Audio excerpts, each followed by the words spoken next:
Hola, ¿qué tal? Mi nombre es Iván Carrillo y esto es Reporte Climático, el espacio semanal de periodismo de soluciones para un mundo en constante cambio. La crisis del clima suele ser vista como un problema con el que tendrán que lidiar las generaciones futuras, pero se trata de una idea falsa. El cambio climático ya nos está afectando a todos, golpea nuestros hogares, los cultivos de los que depende nuestra alimentación, la salud de nuestras familias y, por supuesto, nuestra economía. ¿Qué están haciendo los países latinoamericanos para adaptarse y mitigar dichos impactos? ¿Cuáles son las oportunidades y los puntos débiles de sus políticas públicas? Desde el Centro de Investigación y Promoción del Campesinado en Bolivia, hoy Estache Cabezas nos ayuda a reflexionar al respecto. Él es economista ambiental y consultor para América Latina del think tank internacional Climate Focus. Pero antes de conocerlo, los invito a echar un vistazo a la actualidad climática en el mundo. Comenzamos.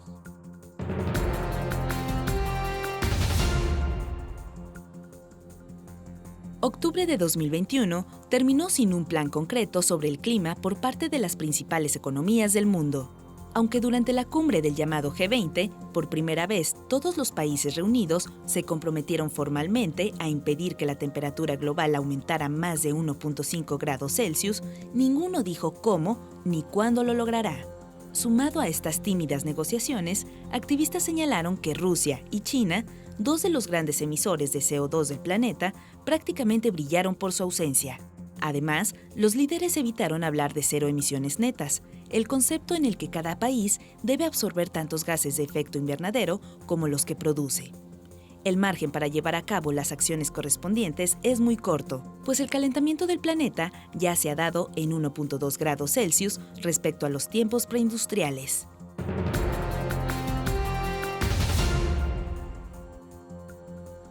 En el año 2100, como consecuencia de la deforestación severa, 12 millones de personas en la Amazonia podrían encontrarse en condiciones de calor insoportables para la vida, concluyó un nuevo estudio de investigadores brasileños publicado en Communications, Earth and Environment. Los peores efectos se presentarían en áreas de Brasil donde la infraestructura y los servicios de salud son insuficientes para atender los problemas que habría de deshidratación, agotamiento y deterioro de funciones vitales en la población. De acuerdo con los autores, esto podría traducirse en un colapso sanitario semejante al que ha producido la pandemia de COVID-19, por lo que es urgente implementar en la Amazonia medidas como la creación de áreas naturales protegidas y las sanciones a la tala ilegal.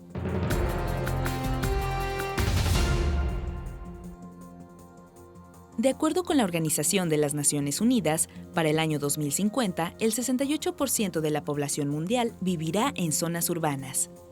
Por ello, es indispensable que el conocimiento científico ayude a diseñar ciudades capaces de mitigar y adaptarse al cambio climático. En este sentido, es común pensar que los rascacielos deben ser el camino a seguir, ya que optimizan el uso de tierra albergando a más personas por metro cuadrado. Sin embargo, un nuevo estudio dirigido por investigadores de la Edinburgh Napier University ha desmitificado dicha idea. Los autores descubrieron que, dado que la prioridad actual es reducir las emisiones de gases que calientan el planeta, los entornos de baja altura y densamente construidos podrían ser una mejor solución, ya que son más eficientes, a diferencia de los grandes edificios que contaminan más para poder funcionar. Es común pensar que el combate del cambio climático es una tarea de las llamadas ciencias naturales. Sin embargo, en los últimos años el paradigma ha cambiado y las ciencias sociales son cada vez más importantes para la búsqueda de soluciones efectivas. En general, se consideraba que el esfuerzo ambiental, la acción ambiental colectiva, era más un costo, era más ponerse, digamos, en cierta forma, pues piedras en el momento en el que uno está tratando de generar desarrollo, generar ingresos mayores para el ámbito rural, para sus ciudades, y en los países como los nuestros latinoamericanos es un mayor dilema que en el norte, en el sentido que tenemos recursos limitados y que la importancia es en encontrar estos escenarios en los que podemos promover aspectos económicos y sociales claves al mismo tiempo que los ambientales. Pero desafortunadamente las políticas públicas de los países no han estado a la altura de ese desafío. Tenemos un problema que surge ahora, tenemos que atenderlo, un incendio, apagar, y no hacemos el esfuerzo de prevenir, que nos haría en cierta forma que los incendios cuesten menos caros, de apagar, o cosas por ese estilo. Entonces estamos situados en este momento en el cual todavía no estamos haciendo los esfuerzos necesarios para el largo plazo y estamos tratando de atender cada vez un nuevo problema de corto plazo. A este fenómeno se le ha denominado la miopía del corto plazo, un padecimiento que trasciende fronteras a nivel latinoamericano. La falta de políticas efectivas es bastante crónico en toda Latinoamérica, y la falta de coordinación y la falta de estos esfuerzos es bastante crónico. La mayor parte de la inversión pública van a apoyar proyectos de una matriz económica extractivista y proyectos del tipo tradicional que hemos visto con o sin cambio climático desde décadas. Y esa es la realidad en gran parte de toda la región, con ciertas diferencias, con ciertos matices. Un claro ejemplo de ello es la política energética en Bolivia. Stashek Cabezas nos cuenta más al respecto. En nuestro caso, por ejemplo, producimos el doble de energía de lo que necesita el país. La intención de esa política pública era de exportar esa energía a Brasil y a Argentina. Ahora se está planteando, como en el resto de la región amazónica, grandes hidroeléctricas, en el caso boliviano del Chapete y el Bala, que es una apuesta económica, que esa energía que vamos a generar va a ser vendible a los países limítrofes. Sin embargo, ellos mismos ya nos han indicado que tienen poco interés y que de hecho la tecnología que propone este proyecto generaría electricidad mucho más cara que la energía solar generada en Perú y en Chile, que son países vecinos. Este tipo de propuestas basadas en la inmediatez y pensadas a un nivel nacional a menudo caen en el error de ignorar el impacto que tendrán en términos locales. En el segundo nivel, cuando ya tienes el gobierno, en el caso mexicano de la gobernación o del municipio, y en otros aquí también tenemos las autonomías indígenas, es aún más evidente que las capacidades técnicas no están a esos subniveles. Y por otro lado, poblaciones locales que sí sufren de cambio climático muchas veces tienen dificultades a, identificar este elemento en el sentido de la prioridad que pueda generar. Y eso llama de nuevo a políticas públicas de corte populista, de corte, lo que es más urgente, lo que llama más a la gente, y no forzosamente lo que algunas veces es menos popular, pero que hay que llevar adelante para este tipo de casos, ¿no? Otro defecto frecuente en las políticas ambientales de Latinoamérica es el de aferrarse al potencial de cierto proyecto sin que exista el camino para llevarlo a buen término.